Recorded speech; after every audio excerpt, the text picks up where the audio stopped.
Sur la télévision Labari en ce jeudi 6 novembre, bienvenue au journal dont en voici le sommaire.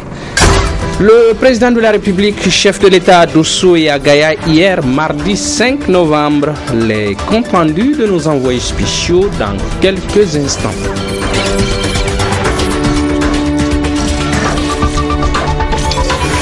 Professionnels de la statistique, médias et citoyens ensemble ce matin dans un cadre d'échange dénommé Café Statistique, une opération de communication tout azimut pour savoir et comprendre ce qui explique le classement humiliant voire dégradant du Niger par rapport à l'indice du développement humain, le fameux classement IDH.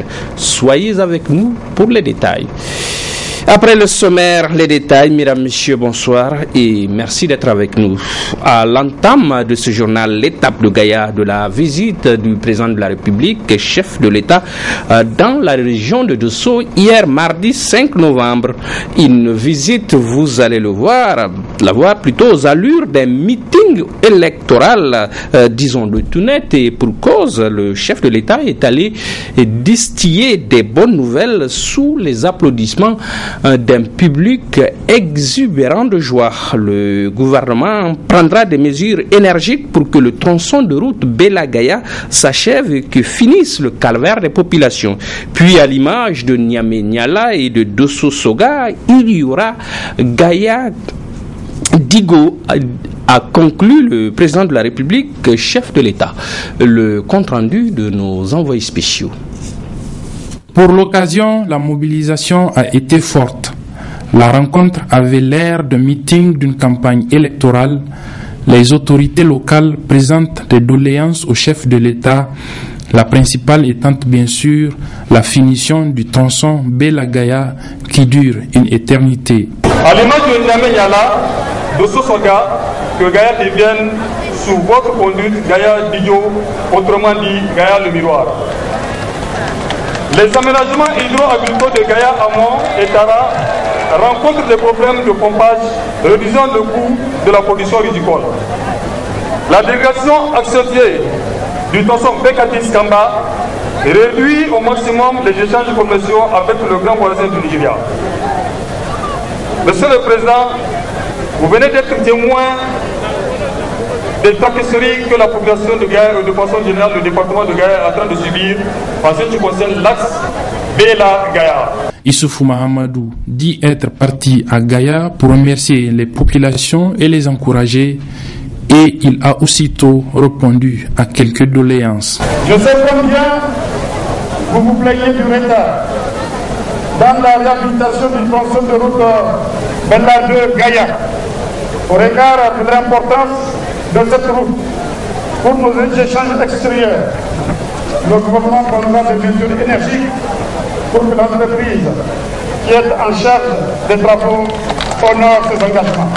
Et Allah Erda, Kouma, Zabza Mourabougou, Za Aïbougou, Gaïa Dijo, Kamel Magaji, Gari, Yakaura Rauka Akei, et Allah Erda, Za Ababu Kilometa, Gouda Bier, Napolta. Gaïa dispose de beaucoup d'atouts qui pourraient aider à mieux réussir la mise en œuvre du programme de renaissance, raison supplémentaire s'il en faut de la visite du chef de l'État dans le Dendi qui, en guise de reconnaissance, lui a fait un cadeau qui sort un peu de l'ordinaire. Absolument. Avant Gaïa, il eut l'étape de Dosso, ville hôte de la fête tournante du 18 décembre à venir. Sur place, les chantiers de construction de la cité du 18 décembre, les chantiers de réfection de l'arène de lutte du stade de football sont en finition. Le président de la République s'est dit satisfait, vous l'entendrez à nouveau dans ce compte-rendu de nos envoyés spéciaux. Au niveau de la cité du 18 décembre, à l'entrée ouest de la ville, Quelques jours de plus, l'ensemble des villas sera réceptionné. Le chantier de rénovation de l'arène Salma Danrani est aussi bien avancé, tout comme celui du stade omnisport de Dosso. Même s'il n'a pas pu visiter les autres chantiers, le président de la République a quitté Dosso rassuré. Je suis totalement satisfait du niveau d'avancement de ces chantiers et je pense que pour le 18 décembre, l'ensemble des chantiers seraient prêts. En tout cas, c'est le constat que j'ai fait sur le terrain. Je voudrais féliciter tous les responsables qui se sont occupés de ce programme.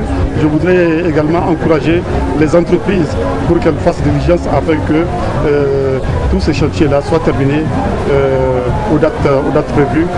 J'ai constaté qu'au plus tard, fin novembre, la plupart des chantiers seraient terminés. Moi, je suis totalement confiant pour la date butoir et je pense que Dosso sera belle à l'occasion de la fête tournante du 18 décembre. C'est un investissement de plus de 30 milliards de francs CFA qui est en train de rendre la cité des Armacoy véritablement coquette. À un peu plus de mois de l'événement, la ville vit au rythme des travaux que tous espèrent finir à temps. Le classement IDH du Niger, peu enviable, dégradant pour le Niger et qui a nourri bien de débats, est aujourd'hui à l'origine d'une offensive communicationnelle de l'Institut national de la statistique INS. Une démarche dans un cadre dit café statistique où professionnels de la statistique, médias et citoyens ont discuté, échangé afin de comprendre ce tristement célèbre dernier rang de revenus à notre pays. Harriet Salah et Halidou Bourema éclairent nos lanternes. Par cette rencontre, l'Institut national de la statistique a offert un cadre d'échange aux professionnels de la statistique, aux médias et aux citoyens sur l'IDH pour bien comprendre le classement du Niger. Le directeur des statistiques, des enquêtes démographiques et de la santé a procédé à la définition des concepts clés qui entrent dans le cadre de l'élaboration de l'IDH. Donc l'IDH, l'indice du développement humain, en fait c'est un indice composite. Donc calculé depuis 1990 par le PNUD afin de mesurer le niveau de vie et le niveau de bien-être des populations. Ça prend en compte 3 dimensions pour mesurer le niveau du développement du pays. Il y a la santé et la longévité, l'éducation et le niveau de vie et de la population. Donc la santé et la longévité sont mesurées à travers l'espérance de vie à la naissance. Pour savoir où le niveau d'éducation, le deuxième indice en fait, est mesuré par la durée moyenne de scolarisation pour les adultes de plus de 25 ans et la durée attendue de scolarisation pour les enfants d'âge scolaire. Donc le niveau de vie, lui, quant à lui, en fait, le troisième indice qui compose l'indice de développement humain, en fait, est mesuré à travers le revenu national brut par habitant en parité de pouvoir d'achat. Donc, qui est contrairement au prix, en fait, prend en compte les flux internationaux. Quant à la présidente de l'Observatoire national de la pauvreté et du développement humain, elle a axé son intervention sur les résultats qui ont conduit le Niger à occuper la dernière place. Comme composant de l'IDH, l'éducation. Et c'est dans ce domaine-là qu'on a les plus grosses lacunes. Parce que l'éducation, comme tout à l'heure, ça a été exposé, elle est mesurée à travers 2 indicateurs. La durée attendue de scolarisation et la durée moyenne de scolarisation. Même au niveau de l'éducation, on a progressé. Parce que quand on considère la durée attendue de scolarisation, on est passé de 2,2 ans en 1990 à 5,4 ans en 2013. Mais en fait, la durée attendue de scolarisation, c'est le nombre d'années qu'un enfant qui vient de rentrer à l'école peut espérer avoir. Il est de 5,4 ans au Niger, alors que même le cycle primaire est de 6 ans. Ça veut dire que l'enfant, quand il rentre à l'école, il ne peut même pas espérer finir son cycle primaire.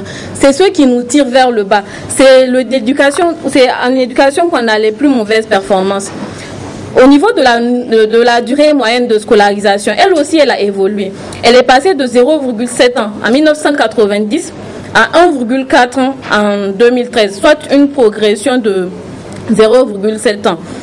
Mais ça veut dire que l'adulte qui a plus de 25 ans au Niger peut espérer avoir une durée de scolarisation de 0,7 ans, alors que la population, elle est analphabète. Il y a beaucoup d'analphabètes au Niger. Donc ça montre vraiment qu'on est à la laisse dans ce domaine-là. Et malgré l'évolution de ces 2 indicateurs, le Niger n'a dépassé que 2 pays. Et ça même, c'est par indicateur. Au niveau de la durée attendue de scolarisation, le Niger a dépassé l'Érythrée. C'est seulement l'Érythrée que le Niger a dépassé. Et au niveau de la durée attendue de scolarisation, le Niger a dépassé que le Burkina Faso. Donc c'est vraiment ces indicateurs du Niger, j'insiste dessus, qui nous tirent vers le bas. À la question que faire pour améliorer l'IDH au Niger, le directeur général de l'INS a conclu en demandant aux autorités de prioriser l'éducation car elle pourrait changer le rang du Niger. Et si nous voulons nous en sortir, il faut qu'on investisse dans l'éducation, qu'on s'entende sur cette priorité pour tout faire, pour que chaque enfant qui a droit d'aller à l'école, qu'il réussisse et qu'il trouve un emploi. Parce que c'est ça le deuxième élément. C'est pas seulement aller à l'école, c'est pas seulement avoir des diplômes, mais il faut aussi que les enfants puissent travailler. Et maintenant, il faut penser à accompagner tout ça par les infrastructures. Parce qu'un pays ne peut pas se développer quand il n'a pas d'infrastructure. Il n'y a pas d'infrastructure de transport, il n'y a pas d'infrastructure de communication. Il y a l'énergie aussi qui joue beaucoup. Donc, c'est à peu près, c'est pas limitatif. C'est vraiment, à notre avis, il faut qu'on soit convaincu que lorsqu'on regarde notre histoire, il faut qu'on change. Il faut changer un peu la manière dont nous percevons l'avenir de notre pays. Il faut que nous sachions que si nous voulons que notre pays soit, en tout cas, parmi les pays qui vont gagner l'IDH tel qu'il est, nous sommes en bas. Pourquoi? Parce que c'est vrai, la croissance de la population diminue un peu. La richesse est distribuée, si on la distribue, mais surtout c'est parce que nous sommes très en retard sur la question de l'éducation. Très en retard, ça fait mal. Oxfam Niger a présenté ce matin à la maison des jeunes Djadou Sekou le rapport de sa campagne mondiale contre les inégalités. Une campagne bâtie autour d'un appel urgent et pressant aux dirigeants mondiaux afin d'agir pour mettre fin aux inégalités extrêmes. Le compte rendu de Nasser Dantofo. Trouver des solutions durables à l'injustice et à la pauvreté dans une approche fondée sur les droits humains fondamentaux sont entre autres les objectifs de cette nouvelle campagne d'Oxfam au Nigeria dénommée À égalité, avec un rapport de 160 pages. Au Niger, l'espérance de vie d'une femme est seulement de 53 ans. Au plan social, de nombreux groupes continuent d'être exclus et marginalisés en raison de leur sexe, leur origine ethnique, leur handicap et bien d'autres raisons. Au plan politique, l'accès à l'information, la liberté d'expression et la possibilité d'influencer ne sont pas à la portée de tous sur la planète. Et sur le plan environnemental, les plus vulnérables au changement climatique ne sont malheureusement pas ceux qui en sont la cause. Les disparités entre riches et pauvres ne cessent de s'accroître dans les pays, et ce, en dépit des gains dans la lutte contre la pauvreté et des taux de croissance que connaissent les pays en développement. Le monde aujourd'hui est aussi inéquitable qu'il l'était il y a 30 ans. Et 7 personnes sur 10 vivent aujourd'hui dans les pays où l'écart entre riches et pauvres s'est le plus creusé. Dans les pays à revenus bas et moyens, la croissance laisse bien des gens derrière elle, piégés dans une pauvreté chronique, souvent due à l'exclusion, à la marginalisation, à des emplois précaires, à des emplois mal payés. Dans ces mêmes pays, les élites puissantes, les détenteurs de capital, les détenteurs de la terre et ceux qui ont des appuis politiques s'enrichissent. C'est pour tout cela qu'Oxfam lance son rapport et sa campagne à égalité. Au niveau mondial, nous nous joignons à un concert de voix diverses qui s'élèvent contre l'injustice des inégalités. Je veux parler des syndicats de travailleurs, des organisations de femmes, des leaders religieux et des leaders d'opinion, ainsi que des directeurs et directrices d'institutions, notamment la directrice du Fonds monétaire international et le président de la Banque mondiale, et bien des millions de personnes dans le monde. Lutter contre les inégalités, une action qui cadre parfaitement avec le programme de développement économique et social. Notre ambition est grande et sur plusieurs plans, elle converge avec celle d'Oxfam. En effet, L'axe du PDS vise à améliorer le niveau de développement des indicateurs sociaux par un accès accru des populations aux services sociaux de base et la mise en œuvre d'une politique de protection sociale pour les populations les plus vulnérables.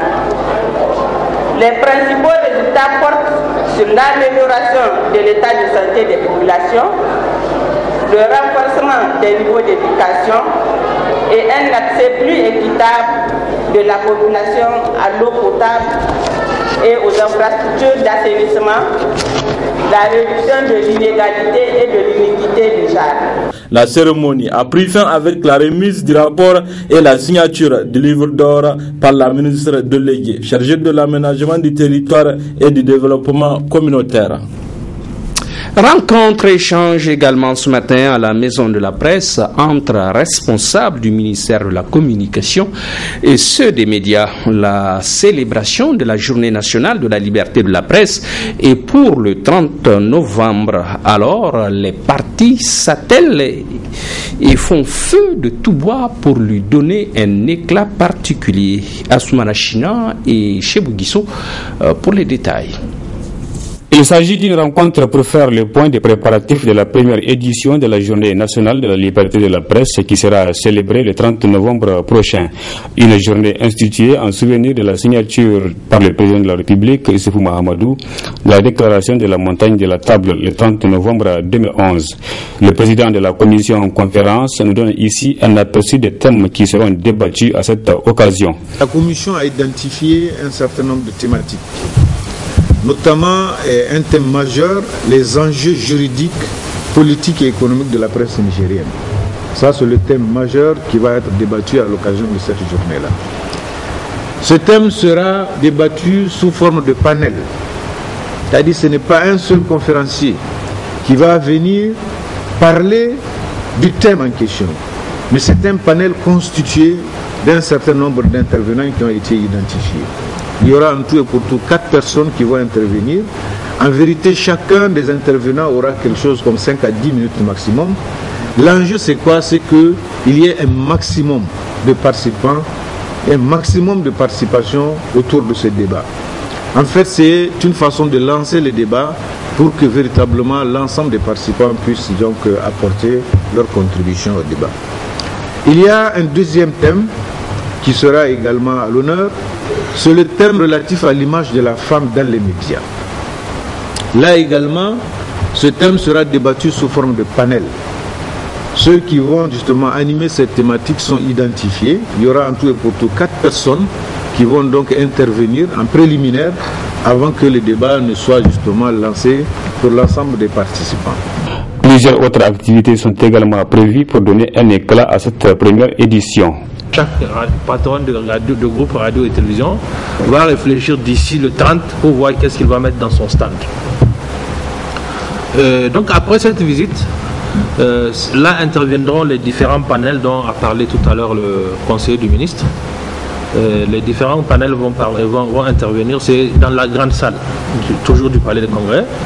C'est des panels où il l'a déjà dit, c'est 4-5 personnes qui vont parler 5-10 minutes pour présenter certains thèmes. Et en face de lui, les autres vont contribuer ou bien poser des questions. En tout cas, on a prévu de finir au niveau du palais de congrès tout au plus vers 15h. Et il est prévu aussi un déjeuner sur place. Et dans l'après-midi, nous avons prévu un match de football entre les élèves de l'IFTIC et les journalistes qui sont sur le terrain. Ils vont s'affronter, certainement ici au stade annexe du Kounché.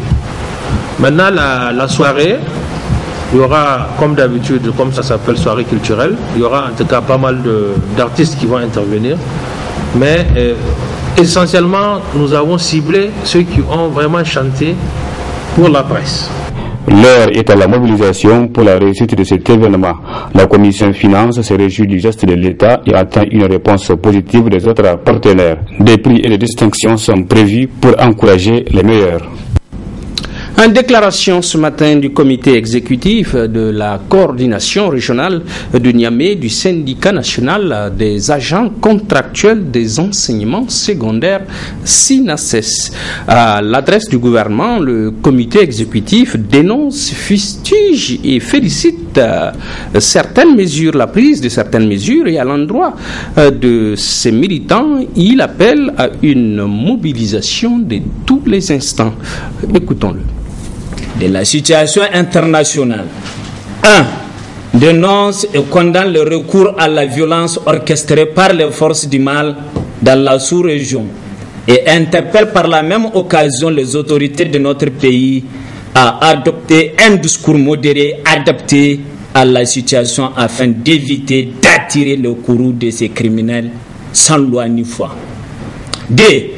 Rend hommage au peuple burkinabé pour leur lutte héroïque en vue de l'instauration d'un état de droit, toute chose qui prouve la maturité d'esprit du peuple africain.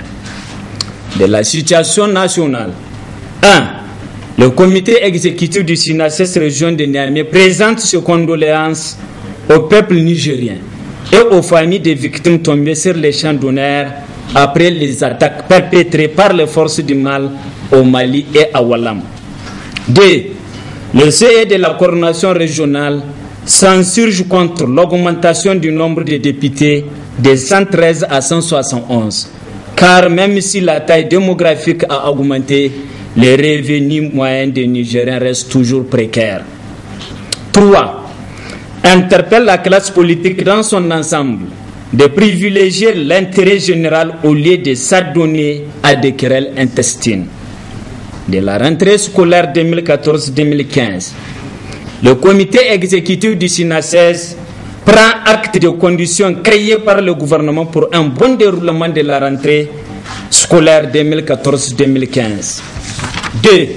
Encourage les autorités de la 7e République pour la régularité des paiements des pécules des agents contractuels dans la région de Niamey et exige sa continuité. 3. Fustige le redéploiement arbitraire des agents contractuels opérés sans critères alors que le gouvernement continue à affecter d'autres enseignants pour prendre fonction à Niamey. 4. Attire par la même occasion l'attention de certains chefs d'établissement pour qu'ils cessent instamment les menaces de redéploiement ou de cessation de contrats proférés aux agents contractuels. 5. Condamne la lenteur dans la gestion du recrutement des agents contractuels à la fonction publique et exige l'accélération du processus de nomination des agents contractuels recrutés à la fonction publique au titre de l'année 2013 alors que l'année 2014 tire à sa fin. La conférence régionale du Modem F à Lumana de Tillabéri du dimanche 2 novembre dernier à Hamdallaye est encore dans tous les esprits. Un nouveau bureau avec à sa tête Issifou Issaka et Hassan Djegoulé a vu le jour et entend porter au plus haut le flambeau de la coordination régionale. C'est un public reportage signé Adam Soumana et Chebou Guisso et c'est aussi la partie magazine de ce journal. Bonne réception et excellente suite de programme en notre compagnie. Au revoir. Mettre en place une coordination régionale digne de ce nom pour la région du fleuve avec des hommes et femmes aux qualités intrinsèques, tel est l'objectif visé à travers cette conférence régionale du Modem Falumana du Tillabéri. L'importance de ces assises a drainé une foule dont l'engagement à défendre les idéaux du parti se passe de tout commentaire. Une conférence qui s'est déroulée en présence d'un huissier de justice pour question de l'égalité du bureau, à la tête duquel se trouve désormais un militant chevronné en la personne du sieur Issifou Issaka.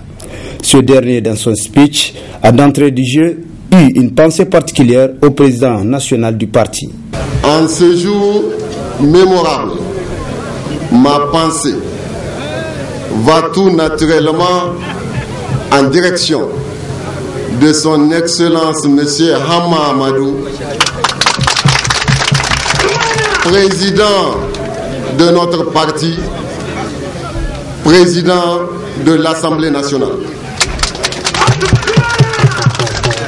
Je sais, oui, je sais que le choix des femmes et des hommes en général pour conduire désormais le bureau de la coordination régionale de Tillabéri et en particulier mon élection à la présidence de la dite coordination ont surtout et avant tout été dictés par l'engagement des uns et des autres à défendre, vaille que vaille, les idéaux du parti et notre fidélité sans faille au président Hama Amadou.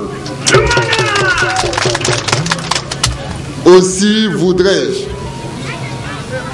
réaffirmer de la façon la plus solennelle que rien, absolument rien, ne peut ébranler notre attachement au moderne FA Lumana et à son président.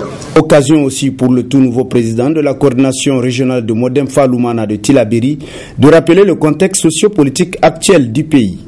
Notre conférence régionale se tient à une période où, une fois encore, notre pays est victime d'une agression barbare de la part d'individus qui prétendent agir au nom de l'islam, alors même que cette religion prône la tolérance et l'amour du prochain.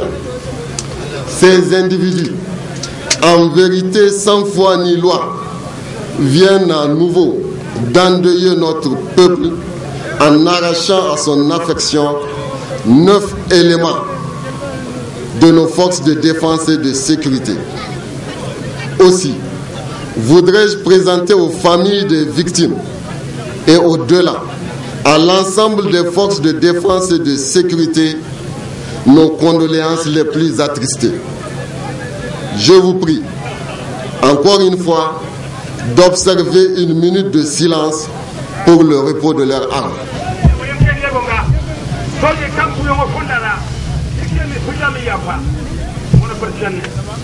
Merci.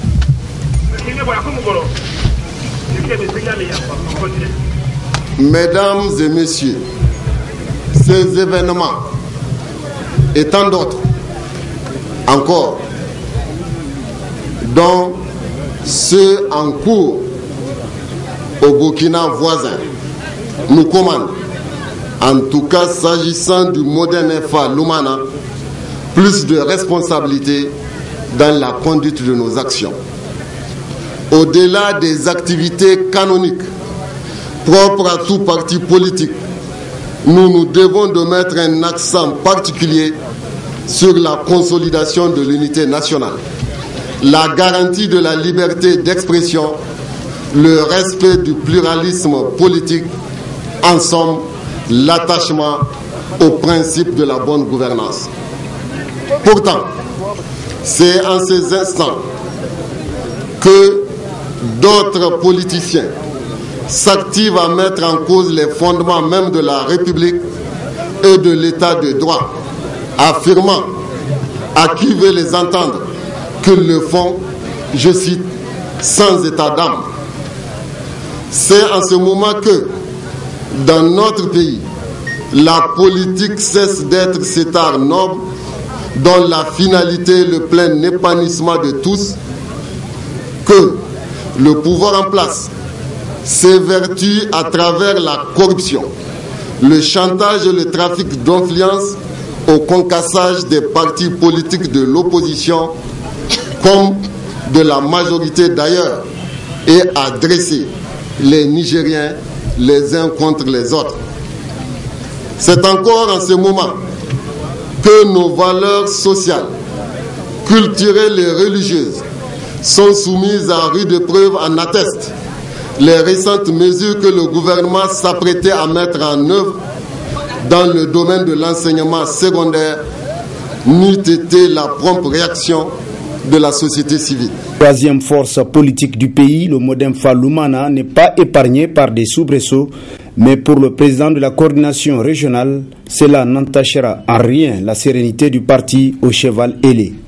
Au Modem Falumana, nous nous devons par la pédagogie de l'exemple, c'est-à-dire à travers notre comportement de tous les jours, d'incarner et de cultiver les principes fondamentaux de notre parti basés sur la liberté, la justice et le progrès pour tous.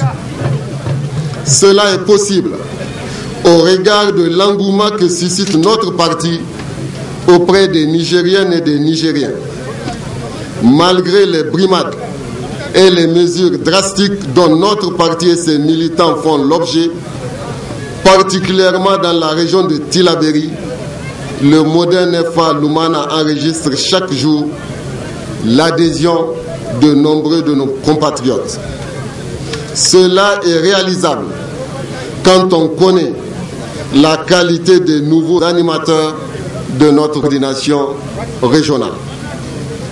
Cela est faisable, surtout à présent que notre parti, par la grâce d'Allah, est débarrassé, pour citer son Excellence M. Hama Amadou, des plaies et des poux qui annihilent nos efforts pour son plein épanouissement. En effet, en se mettant en porte-à-faux avec les décisions du bureau politique national, pire, avec les résolutions du congrès extraordinaire tenu à Niamey le 5 avril 2014, nos anciens camarades nous ont permis d'hériter d'une coordination régionale véritablement assainie. Sur ce plan, et strictement sur ce plan seulement, ces anciens militants, bien qu'exclus de notre parti, méritent notre reconnaissance, parce qu'en agissant de la sorte, ils ont rendu un grand service à notre parti.